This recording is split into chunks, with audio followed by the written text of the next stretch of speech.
Hello everyone, this is Evan Abrams, and welcome to the fourth of our Intro to Cinema 4D Lite series. This one is all about lights, cameras, and materials. We can have the most lovely models and animation, but until we put some materials on them, choose how they're going to be lit, and observe them through a camera, things are far from complete. So we'll be looking at these important systems and how they interact in our 3D scenes.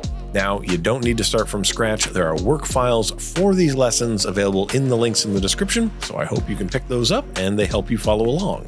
And as this is the fourth video in our series, if you find yourself having trouble navigating the interface or you want to learn about modeling and animation, check out those other videos. And also, I want to say a big thanks to MSI for providing their lovely hardware. You'll see me working on this Creator Z17 throughout the series. If you're interested in picking one of those up for yourself, please use the link in the description and see what they have to offer. Now, let's get our project looking its best with materials, lights, and cameras in Cinema 4D Lite.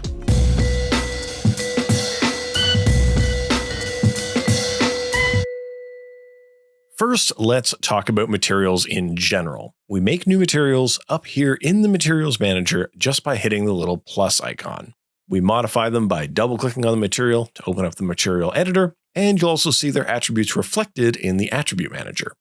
And while it's nice to see this little preview of the material up in the corner, I'm going to go ahead and apply it to our chess piece here and activate the interactive render region so we can really enjoy the material in context as we change things.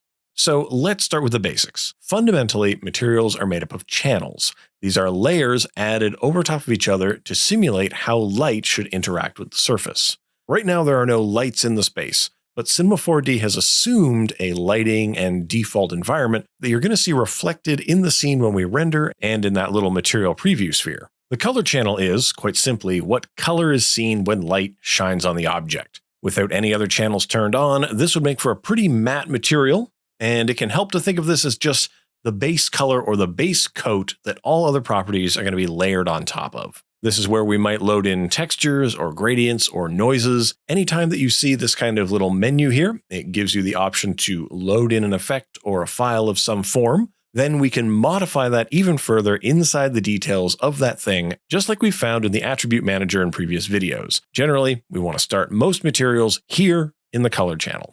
Reflectance, as the name suggests, is about how light bounces off of an object. This channel can hold many layers and many types of reflectance. For a more cartoony, simpler, quicker rendering look, you might go with the default specular, but we can delete that default, and for a more realistic reflection, you might want a Beckman or GGX. These are just different ways of calculating how the light is bouncing. We're going to explore these options specifically when we get into plastic, glass, and metal. Transparency is similar to reflectance, but instead of how light bounces, we're describing what happens when light passes through the surface. Does it bend? If so, by how much? What wavelengths are absorbed and how deeply they're absorbed? I'll call your attention in this case to this little slider called brightness. This means, on a channel, how much of this particular channel we're going to see in the final mix of the material. You can think of it like an opacity slider, and you're going to find it on a few channels as we keep working. Next, we have the bump and displacement channels, which are very similar concepts, but they accomplish them in very different ways. A bump map is typically used to add texture that seems to push out and in from a surface.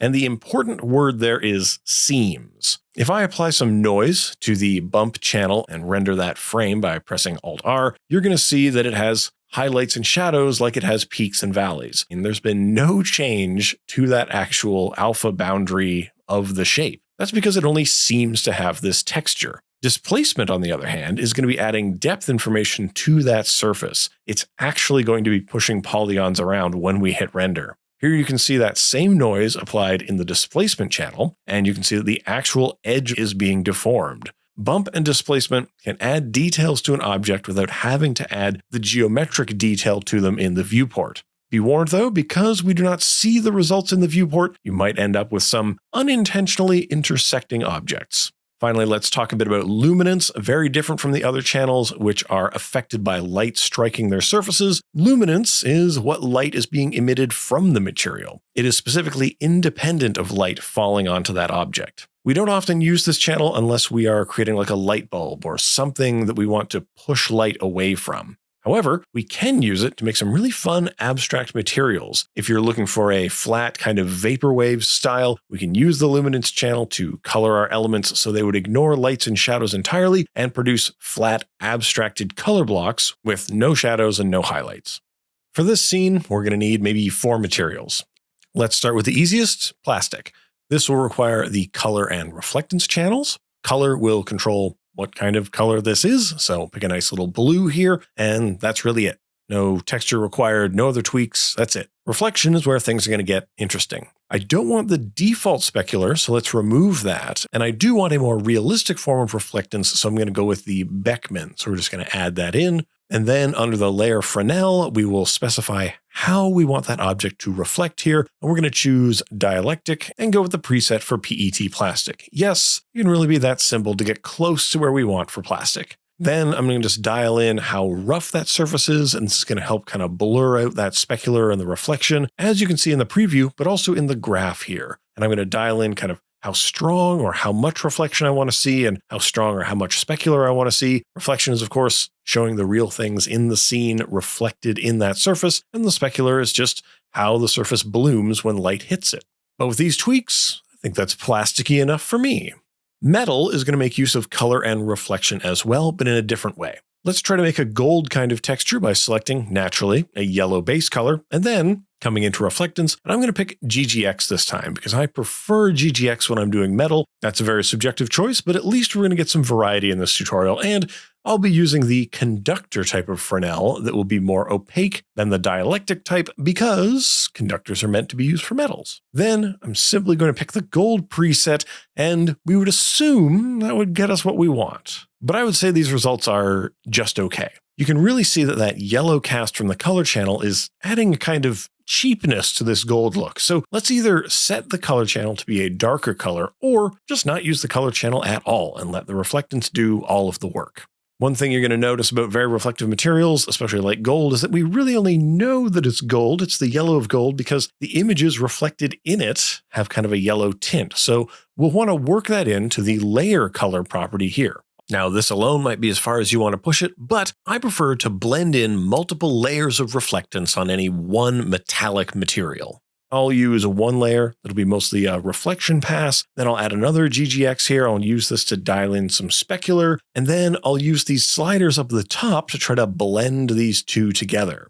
The important thing here is that even though we're in the light version and we have access to only standard materials, there's a lot of depth and nuance that we can dial in. So I'm going to encourage you to really play around and mix and combine to get specifically what you're after when it comes to something that can be very finicky like reflections. Don't just try to do it all in one layer, add some more layers, play around with it. And as we said at the beginning of the video, if you're having trouble replicating any of these materials, they are part of the project file available for download in the links below. Now let's move on to a kind of frosted glass texture, which is going to require color, reflectance, and transparency. We're getting very fancy now. Let's start with a nice light color. Then when we add transparency, notice that another layer has been added to the reflectance channel. This just comes as part of the transparency. We want to keep that in mind because there is a second layer we're adding to that default. As for the transparency itself, you can see in the preview here that it's really bending the light. So we're going to bring that index of refraction down to 1.2. You make some really funky things happen with this value as you bend the light around. I'm also going to tweak the Fresnel reflectivity to be less. I'm going to add some blurriness to the situation that'll frost the glass up a bit. And I might even bring the brightness down or making it more opaque by dialing this brightness down. One more that I wanted to show is a fun way to make some abstract textures with luminance. So that's the only channel that I'm going to put onto this thing. And look at how the whole thing is just one blown out color or gradient or whatever you put in here. There's no shadow or anything because it doesn't care if there's a light on it. It's making this color itself. It's independent of lighting. That means if we apply a gradient on there, that's the color we're going to see no matter what light or shadow falls onto it. I'm going to dial this into a couple of bluish colors, and we'll use this on kind of the surrounding hills around the chessboard to create a more abstract environment around them. And speaking of, now that we have some materials, let's put them on things. The easiest way to do this is to just drag the swatches from the material manager over to the object manager. And you can drag right out into the viewport as well, but that feels way less accurate with what you're actually applying the tag to. And that's what we're doing. We're just tagging the objects to say, you there, pawn, you have this reference material on you. You've got this other material on you. We're tagging them with what material tag they should have. Now that means because we've applied the same material to many things, by updating the one material source, we would be changing it for all the objects that are tagged with that material. This is incredibly useful in projects where the same material could be used in hundreds of places. But also you want to keep in mind that as you're modifying things, if you wanted a unique version of that material, you're going to need to copy it or duplicate it in the material manager and then apply that copy to the unique objects. Now that's not to say that every material needs to be applied in exactly the same way on every object it's applied to. In fact, each of these material tags comes with some specific instructions with how the material is applied to that specific model. By default, the method is set to UVW mapping, but you might want to use flat or frontal or cubic. There are so many different ways to apply or wrap a texture around a model. And I'll say texturing is a huge and very detailed area to explore. Unfortunately for us, the light version lacks a lot of the unwrapping tools to really make use of those features in a meaningful way. This is why you want to have properly unwrapped models if you're importing them. For our purposes, I wanted to show using that abstract material that is mapping a gradient across the hues of a model, how that can be modified in the texture tag. If I take us out of UVW mapping into something like spherical, and maybe we change the display into a grid, and then take us into texture mode, you can see a reference object that we can move, scale, and rotate. Maybe I'll change this to be flat, and you can see how that has changed the grid and has changed how that gradient is being applied. I can move it around, I can rotate it, I can scale it, and you can see that the texture is being applied in very different ways. So you've got a lot of options in the attributes of the tag that you can dial in to tile it, make it seamless, all kinds of things. So if you find that you're applying textures and they don't look quite right, this is where we want to come to try to fine tune them. This can be a very confusing part of the system because it is so abstract and is almost invisible. So by turning on the grid here and then going into texture mode, we can actually see what we're manipulating when we're moving this thing around, and hopefully that makes a bit more sense. By default, a lot of the parametric objects look perfectly fine with that UVW mapping, so you may end up leaving things in that mode and never having to touch this at all.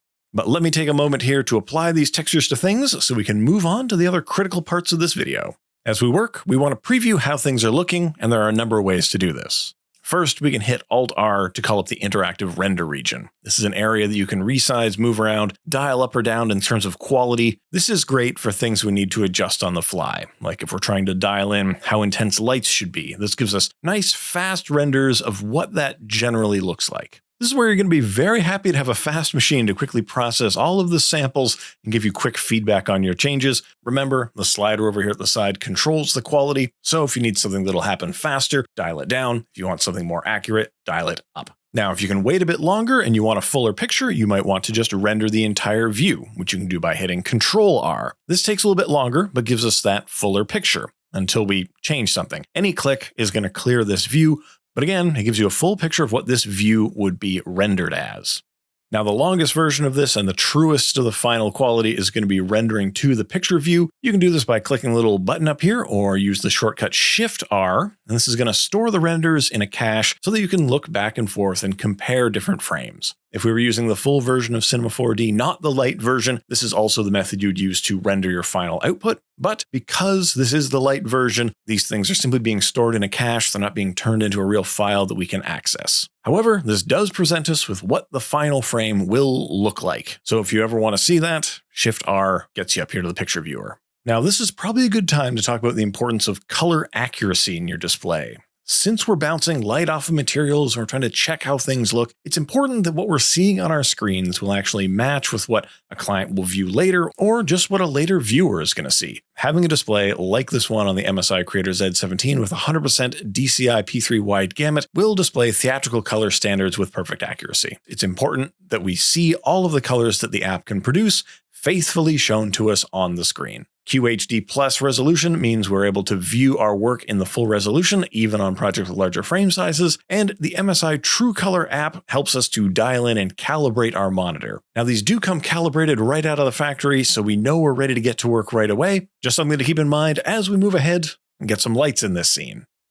Now, if we're going to make an interesting scene, we need to view that scene through a camera. This will allow us to position and animate our view of the entire world. You might say we've been doing that the whole time, right? Well, kind of, but creating this camera will give us a view that we can then move around and manipulate and do things to during the animation, just like we would to any other object. To create a camera, we can just use the toolbar, and when you do, it will make a camera at the place you're currently looking from. That's pretty handy for getting the framing somewhere close to where you want to be from the onset. To view a scene through the camera, just click this little viewfinder button in the Object Manager. Click it again and you will come out of that view, but while inside the camera, so to speak, we can use our view control shortcuts to position the camera in the space, just like holding a real camera in our hands. Now, there are many ways that this camera is literally just like simulating a real camera. Focal length, sensor size, field of view, these are all the same as a physical camera, allowing us to have long lenses, wide lenses, even lenses that aren't commercially produced by dialing in whatever numbers we want. We also have access to focal distance, how far away the crispest thing will be, and white balance, and all the typical things that a physical camera has. But wait, there's more. Because this isn't real at all, we aren't limited to the physical realities of a real camera. If you wanted to have no perspective at all, pick parallel from the list of projection types. This is a totally impossible thing to actually create, but we can make it happen here because computers. How about an isometric view, or a dimetric view, or any of these other strange forms of projection that are available? And what's more, anything about the camera can be animated. A crash zoom or rack focus is hard to do in real life, but in here it's just a few keyframes away that we can tweak to our heart's content into unbelievable extremes. Now, the basics of moving a camera around is just like moving anything else. We can keyframe the position and the rotation just like you would to any other object to get it to the place you want. You might even just set keys on all those attributes and then use the view controls to position the camera and then set keys in the new position. You'll probably want to ease and smooth the movement of that camera, making it into pleasant arcs by stepping outside of the camera and tweaking those motion paths,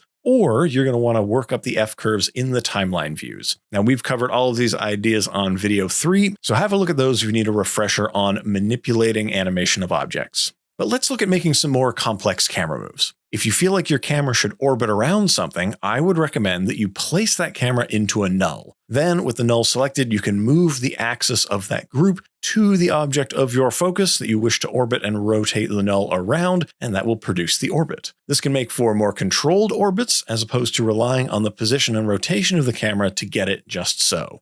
Pay attention to the camera's attributes relative to the null, and the null's attributes relative to the desired object. Things are simpler if you zero out the camera's rotation and position, and then back it away from the axis of that null, only using the distance away from that axis to control moving close and far from the target object. Then you can just rely on the rotation of the null to get things exactly how you want. For a more complex move, we can ask the computer to do a lot more of the work. For this camera, I'm going to apply a target tag. And I'm going to choose, say, the target of that target tag. That will make sure that the camera is always pointing at that object. It's targeting it. Now I can do all kinds of complex movements to the camera, and it will always look at that place. I might even use a null as the target, so I can drift that point of interest around. The target tag makes complex crane movements not only possible, but simple and enjoyable.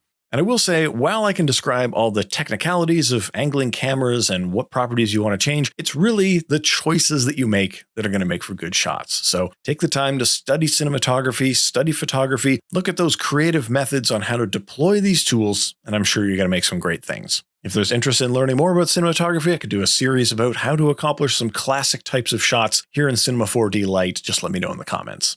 Now, I've saved arguably the most important part for last: lights. The presence or absence of light is what paints our world and illuminates our subjects, so control over light, where it comes from, how much, and what qualities it has, will be pretty essential to crafting compelling images. Materials really only matter if we can see them, and for all of that reflection and transparency in every channel and property, unless there's light, we're not going to be able to appreciate them. So I'm going to create a simple light in our scene, and as we do, there is suddenly also darkness. By creating this first light, we have overridden the default lighting environment in favor of our art-directed one. And so now the world is divided into light and shadow, and this right now is the only source of that light. This is what we'd call an omni-light. It is a single point from which light explodes out in all directions. Here we can choose if the light emits shadow and of what kind. Shadows are turned on and defined at the light and per light. That's a pretty critical thing to remember about lights and shadows. We also dial in the light's color or color temperature here, just like a real light on set. In the details, you can define something called fall off, which is very useful to limiting how far away from the light those photons will actually travel. So if you want weaker lights that lose power as the light travels, this is where we can kind of clamp and limit that. You can also make light visible here in that first tab and tweak up that visibility. This is how we end up with volumetric light, light that seems to be hard in the space.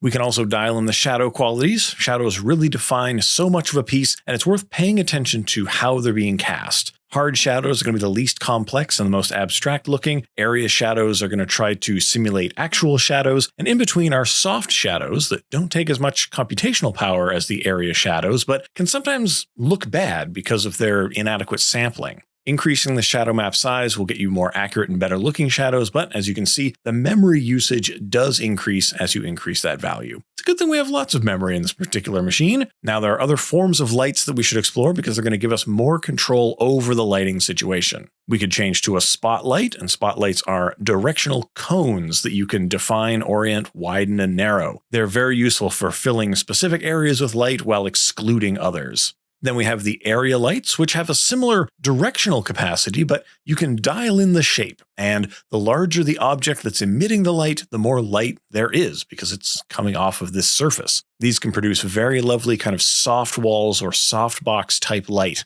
And I will say they're also the type of lighting that I use the most because they're most similar to the type of lights that I'm used to using practically. Then we have the infinite light. This is like a sun, or maybe it's just best to think of it as light traveling only in one angle or one direction. This is really great for abstract scenes where you really just need a flood of light into the scene coming from one direction. There are other types of lights, of course, one that really tries to simulate the sun, even a physically based light or a PBR light. But whichever light we choose, you're going to want to really pay attention to the placement and intensity of them. This is where something like the target tag can come back in again. For area and spotlights, this is great to just point them at the thing we want them to point at, and then we're only really changing the position and the intensity to get the look we're after. Intensity here is a simple gauge of how bright or dim the light is. Combining that with the proximity to subjects is the primary way we're really going to dial in what we want to see. And it's important to say that taking the time with this step is pretty important. So you may spend quite a number of hours really dialing in, adding more lights, positioning them around, just like we want to study cinematography to figure out what kind of angles and movements we want to do with the camera. We should also look at studio lighting setups to figure out how we might work these lights to get just the right kind of cast or bounce or sheen on things. As a general tip, adding more lights into the space is usually going to be helpful. Instead of trying to get it all done with just 3 lights, let's add some more in there. It costs us no more to add 5 more bulbs or 10 more lights or whatever we want in here. It does take more computational power as we're adding more things to calculate in the space, but you can play around and have so much more flexibility with virtual light. And that does it for this lesson, so I hope things are looking the way you want them to. If you have any questions, please do let me know in the comments and I'll try to help you out. And if you want to follow along with the exact models and materials you saw me make and use in this video, those are available at the link in the description. I hope this has been helpful to you. There's still one more part in this series to go, and that is rendering your beautiful work out and compositing it in After Effects, which is where this whole journey started in the first place. So again, thanks to MSI for sponsoring this video, and thank you for watching. I'm Evan Abrams. Stay creative, be kind to each other, and I'll see you here next time.